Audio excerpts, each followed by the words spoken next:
They actually didn't reach out to me. I just decided it's easier for me just to be proactive. And so yesterday, I just went to the police station. I walked in. I said, "Here's my name. I'm Jeremy Reagan." Yesterday, I was talked to by the police. The two officers that had interviewed me weren't there, but a different officer was like, "All right, give me just a second." So he went, grabbed one of the mouth swabs, came, took me into one of the rooms there, did a mouth swab, and said, "All right, you're good to go."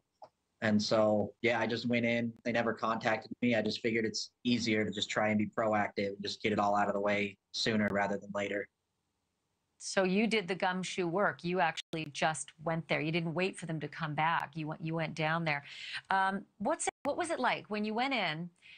You just gave me a cursory description of what working with that police department was like, but did it seem like it was a den of activity? Was it busy? Did they seem confused as to who you were? Were they happy to see you? Did they give you any information for a follow-up? Did they say they wanted to interview you at all? Like, what was your interaction like?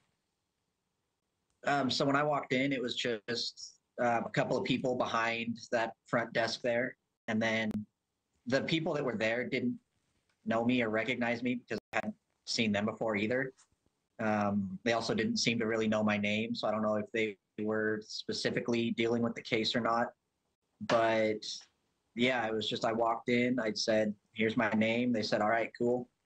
And I couldn't remember the name of the officers that had come to interview me, because that's the first thing they had asked is who were the officers that did it. And I was like, "I don't know, but I have the phone number if that'll help you know who it was."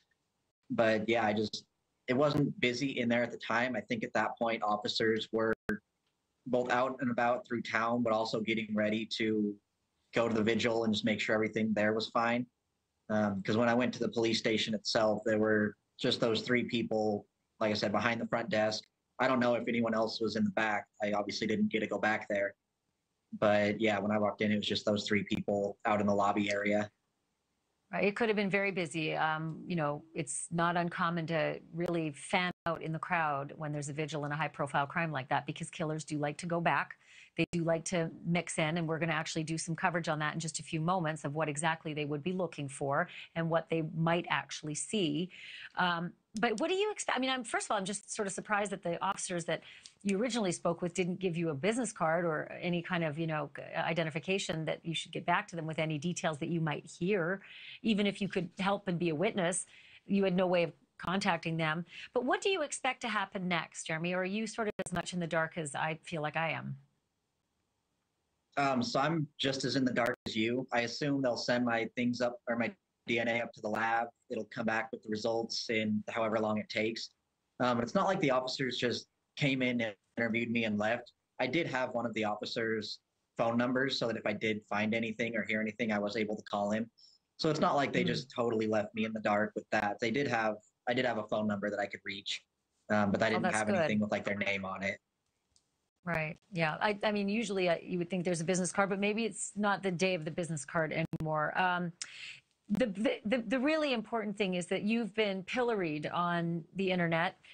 Chat groups have just had a field day, freely throwing your name and making these just phenomenal accusations. Do you think this act that you have now carried through with, which is supplying your DNA, voluntarily going to the police department, do you think that it's actually going to put an end to what's happened online, to the accusations and to the speculation, to the feeding frenzy?